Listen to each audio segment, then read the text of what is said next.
When Emily's bracelet mysteriously disappeared, it wasn't just an ordinary theft. It was the moment when everything in the house, every object, every person, and every shadow became suspicious. But the real question was, who or what was behind it? Floors gleamed under the soft glow of pendant lights, and the air was heavy, with the faint scent of expensive perfume. Jordan paused for a moment, letting his eyes adjust to the bright interior. He wasn't a regular in places like this. As an engineer, his daily uniform was a hard hat and boots. But today, he wore his sharpest blazer and a pair of shoes, polished to perfection. He was determined to find the perfect gift for his wife, something that showed how much he appreciated her, standing by him during the tough times. The entrance bell jingled softly as the door closed. Behind him, the boutique wasn't busy, just a couple browsing near the glass jewelry case, and a woman studying scarves. Behind the counter stood the store manager, a woman in her late 40s with platinum blonde hair, wearing a tailored suit that screamed authority. She glanced up from her phone, locking eyes with Jordan for a split second, before her gaze drifted to his shoes, then his hands, then his face again. Her expression hardened almost imperceptibly, but Jordan noticed he'd seen that look before. "Good afternoon," Jordan said, his voice friendly but steady. "I'm looking for a gift for my wife. It's her birthday soon." The manager tilted her head slightly, her lips pressed into a tight line. She didn't respond immediately, her eyes scanning him as if assessing whether he belonged there. "Do you have an appointment?" she asked finally. Her tone clipped. Jordan blinked, taken aback. "An appointment? No, I wasn't aware I needed one."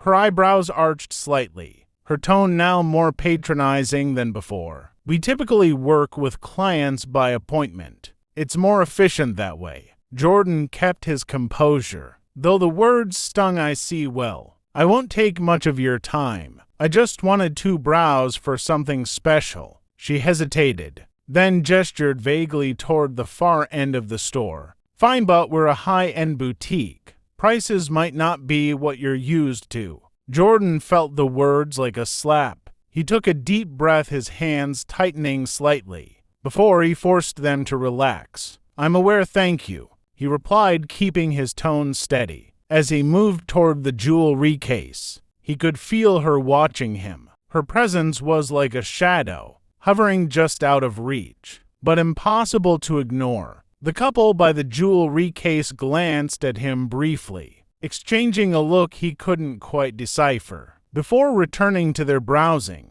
he tried to focus on the items on display. Delicate gold necklaces, diamond-studded earrings, intricate bracelets, but her footsteps echoed behind him as she followed at a distance. It was clear she wasn't there to help. "Is there something specific you're looking for?" she asked suddenly, her voice closer than he expected. "Yes," Jordan replied, turning to face her. "A bracelet. Something elegant but not too flashy. My wife has a simple style." The manager tilted her head, her smile thin and insincere. "I see well. We have some lovely options, but perhaps you'd prefer to check out our lower-tier collection. Online it might be more suitable." Jordan stared at her, stunned by her audacity. He opened his mouth to respond but stopped himself. A part of him wanted to call her out, but another part, tired of these microaggressions, wanted to avoid making a scene. Instead, he said, "I'd still like to see what you have here." Her smile didn't waver, but the tension in her posture was unmistakable. She pulled out a tray of bracelets, setting it on the counter, with a deliberate slowness that felt almost mocking. Jordan leaned closer to examine them, his mind racing, as he tried to focus on the task at hand. But the tension in the air was only beginning to build, and what happened next would set everything in motion. Jordan carefully examined the bracelets laid out before him. Each piece sparkled under the lights, but he couldn't shake the sensation of being under a microscope. The manager stood rigidly behind the counter, her arms crossed, eyes flickering between him and the door. Her posture screamed impatience, as though she were just waiting for him to leave. "This one's beautiful," Jordan said, pointing to a slender, gold bracelet with a small emerald at its center. "Can I see it up close?" She hesitated, then reluctantly picked up the bracelet. With gloved hands, her movements deliberate and overly cautious, as if he might snatch it and run. "This piece is quite exclusive," she said, her voice tinged with condescension. "It's from a designer collection. Very high-end." Jordan nodded.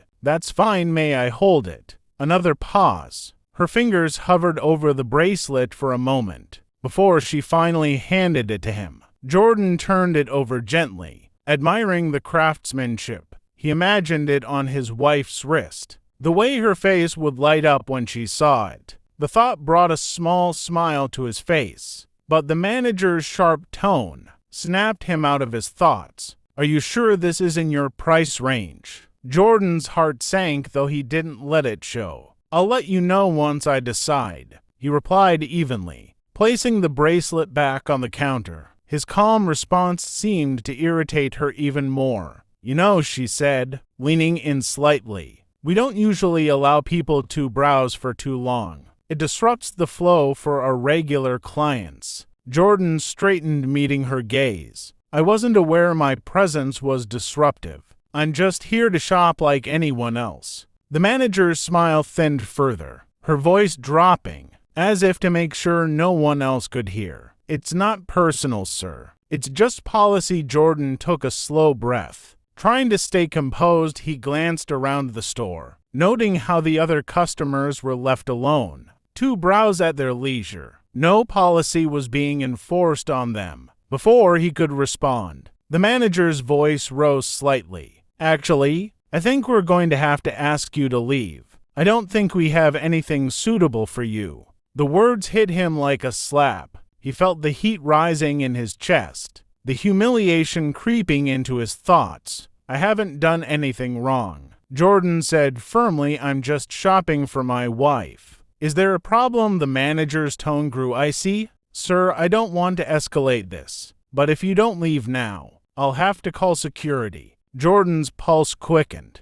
but he forced himself to remain calm. He wasn't about to let her force him out without standing his ground. "Call them," he said quietly, his voice steady. "I haven't done anything wrong and I'm not leaving." The other customers had started to notice the tension. One of them whispered something to the other, glancing nervously at Jordan. The couple by the jewelry case moved a few steps away, as though they didn't want to be involved. The manager didn't hesitate. She pulled out her phone, dialing a number with exaggerated motions. "I need security at the boutique," she said loudly, her words designed to attract attention. "We have a situation here." Jordan's stomach churned, but he held his ground. He wouldn't let her strip away his dignity. As the minutes stretched on, and the weight of the situation settled over the room, someone unexpected was about to change everything. Jordan stood firm, his hands resting calmly on the counter, though his insides felt like a storm brewing. The store manager's loud call for security had drawn the attention of everyone in the boutique. Whispers filled the air as customers exchanged uneasy glances, unsure of what was happening, but eager to distance themselves from it. A uniformed security guard arrived moments later, his boots thudding heavily against the marble floor. He was tall, broad-shouldered, and had the air of someone who'd seen far too many petty disputes. His eyes darted to Jordan, then to the manager, as if already piecing together the narrative. She wanted him to believe. "Ma'am, what seems to be the problem here?" the guard asked, his voice steady but firm. The manager wasted no time. "This man," she said, pointing at Jordan, "is refusing to leave. After I've asked him multiple times, he's making the staff and customers uncomfortable." Jordan couldn't stay silent any longer. "Uncomfortable?" he asked, his voice measured but firm. "I came in to buy a gift for my wife. I haven't raised my voice. I haven't caused any trouble. The only discomfort here seems to be your assumption that I don't belong." The guard hesitated, caught between the manager's accusations and Jordan's calm defense. "Sir, I just need to make sure there's no issue here," he said, his tone neutral but cautious. Jordan spread his arms slightly, making it clear he had nothing to hide. "There's no issue, other than being treated unfairly for no reason. I just wanted to buy a bracelet." The manager scoffed loudly, as if his words were ludicrous. "He's clearly not here to buy anything. He's been loitering, and I won't allow this store to be used to some kind of spectacle." Jordan felt the heat rising in his chest. "Again loitering," he repeated, his voice tinged with disbelief. "You followed me from the moment I walked in. You've questioned everything I've done. What exactly have I done to make you think I don't belong here?" The guard's brow furrowed, but before he could respond, a new voice cut through the tension. A voice filled with authority and unmistakable outrage. "What on earth is going on here?" All heads turned toward the entrance, where a tall man in a tailored suit stood, his presence commanding the room, his salt and pepper hair framed, a face lined with both age and wisdom. The man's eyes moved swiftly between Jordan, the manager, and the security guard, his expression darkening with every passing second. The manager's demeanor shifted instantly. "Mr. Reynolds," she exclaimed, her tone suddenly deferential, "I didn't expect to see you here today." "Clearly," Mr. Reynolds replied coldly, "and I certainly didn't expect to walk in and witness this." He gestured toward Jordan. "Would someone care to explain why this man is being treated like a criminal in my store?" Jordan's eyebrows raised slightly at the words "my store," but he remained silent, watching the scene unfold. The manager stumbled over her words. Well, you see, he was acting suspiciously, and I thought you thought what?" Mr. Reynolds interrupted sharply. "That he didn't belong here, that he wasn't the type of customer you wanted." His voice rose slightly, and the tension in the room thickened. "Do you have any idea who this man is?" The manager blinked, clearly thrown off by the question. "This is Jordan Davis," Mr. Reynolds said, turning to Jordan with a nod of acknowledgement. "One of the best engineers in the state, and a man I personally hired to oversee my company's most important projects. He's also someone I respect deeply. So again I ask, what exactly was your issue with him?" The manager's face turned ashen. She opened her mouth to respond, but seemed to realize no explanation would suffice. "I didn't know," she stammered. "No, you didn't," Mr. Reynolds said, his voice icy, "because you didn't bother to find out. Instead, you jumped to conclusions based on nothing but your own bias." The manager's world was unraveling before her eyes, but the reckoning wasn't over yet. The boutique fell silent, save for the faint hum of traffic outside the large glass windows. Mr. Reynolds turned to the security guard, his voice steady but firm. "You can leave now. There's no situation here, other than one of gross incompetence." The guard hesitated, then nodded silently and exited the store, leaving the manager to face the fallout on her own. Jordan felt a mix of emotions: relief, gratitude, and a simmering frustration that hadn't yet found an outlet. "Mr. Reynolds," he began, his voice calm but weighted, "I appreciate you stepping in, but this isn't just about me. This is about how people like her." He gestured toward the manager. "Treat others based on assumptions. Today it's me, tomorrow it's someone else." Mr. Reynolds nodded solemnly. "You're absolutely right, Jordan." He turned back to the manager, his expression hardening. "Do you know what I stand for? What this store is supposed to stand for?" The manager's lips quivered, but no words came. She glanced nervously at the other customers, who were watching with rapt attention.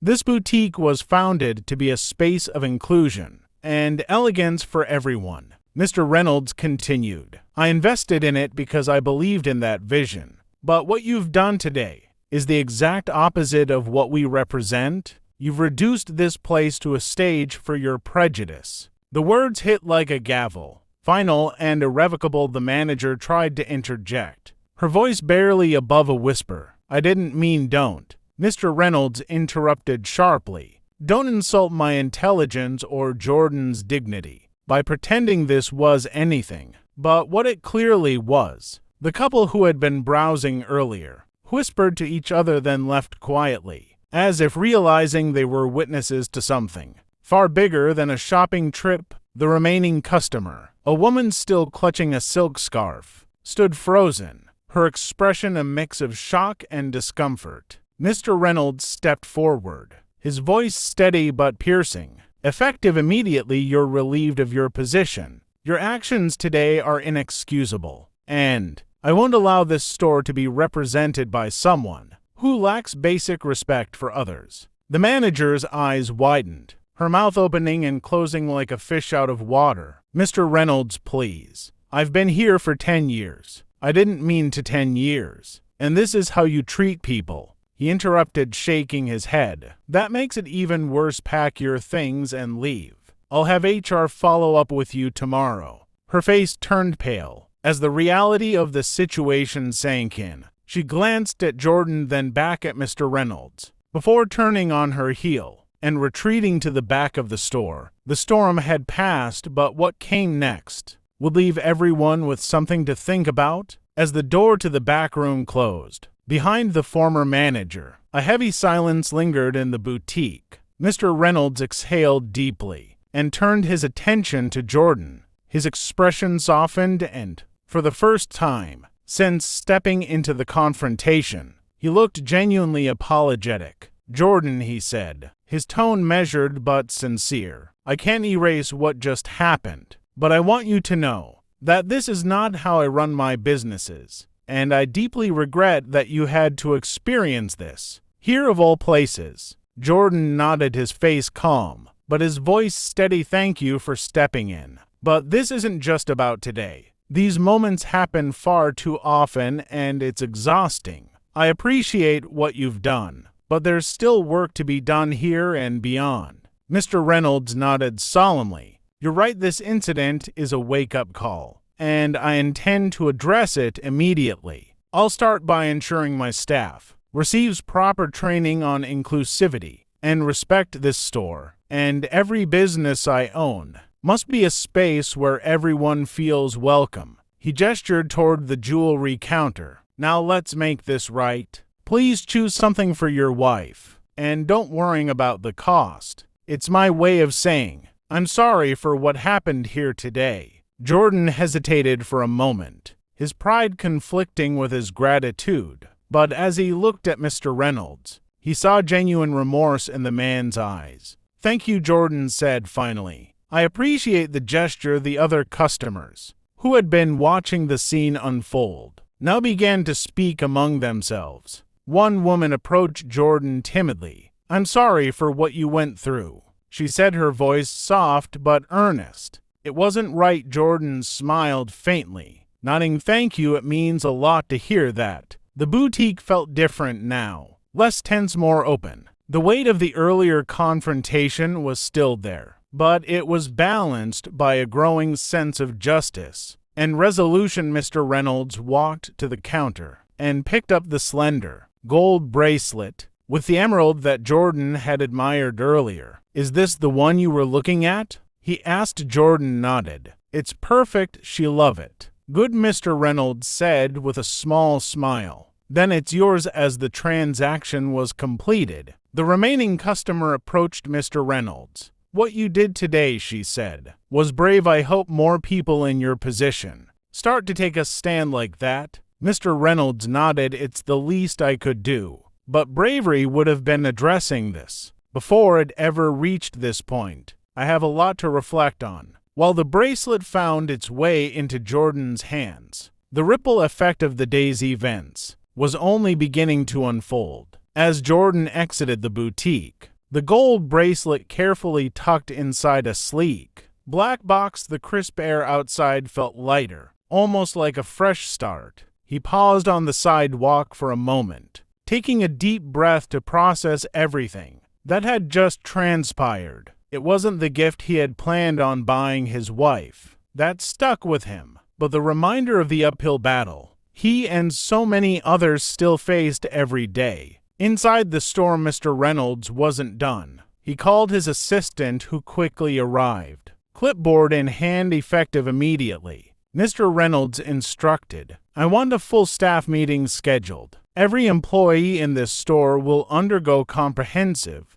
BIAS training, and I want oversight on hiring practices moving forward. No excuses." The assistant nodded briskly. "Scribbling notes, understood, sir. And one more thing," Mr. Reynolds added, his voice lowering but firm. "Make sure this story reaches the right ears, not as a PR move, but as an example of why vigilance matters. This can't just fade away." As the assistant scurried off, the other employees exchanged nervous glances, knowing change was coming. Meanwhile, Jordan headed home. The weight of the day settled in his chest, but it didn't feel as suffocating as it might have. Before, he'd stood his ground. He'd seen justice served, at least in this instance, and though it didn't erase the pain of countless similar experiences, it was a step forward, a small victory in a much larger fight. That evening, as Jordan handed his wife the bracelet,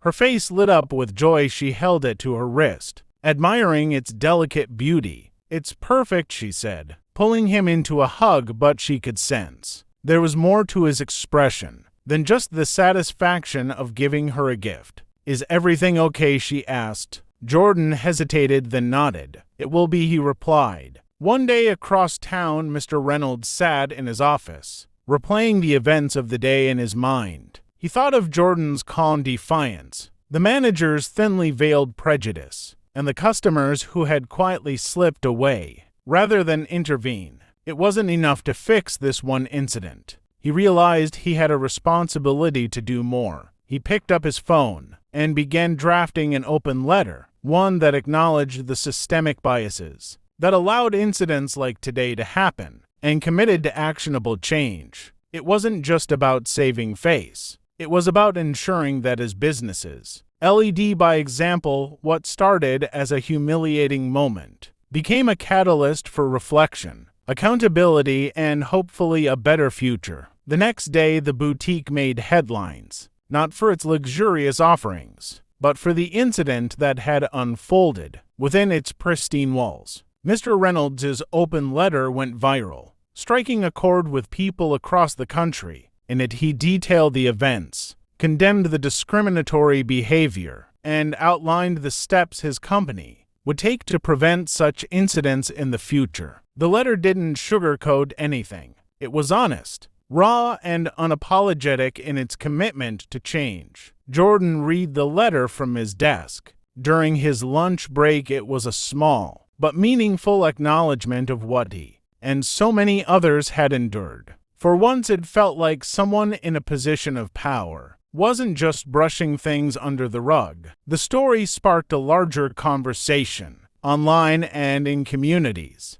People shared their own experiences with discrimination in stores, workplaces, and everyday life. Some voices were angry, others hopeful, but all of them added to a collective reckoning. The boutique wasn't just a store anymore. It was a symbol of the work still left to do. Jordan's wife wore the bracelet proudly, not just because of its beauty, but because of what it represented. It was a reminder that, even in the face of humiliation and injustice, there were moments where dignity and accountability could prevail. As for Jordan, he didn't let the incident define him, but it strengthened his resolve to speak up when others couldn't. He knew there were still battles to fight, but he also knew that small victories like this one could ripple out and inspire change. For Mr. Reynolds, the day marked a turning point. He didn't see himself as a hero, far from it, but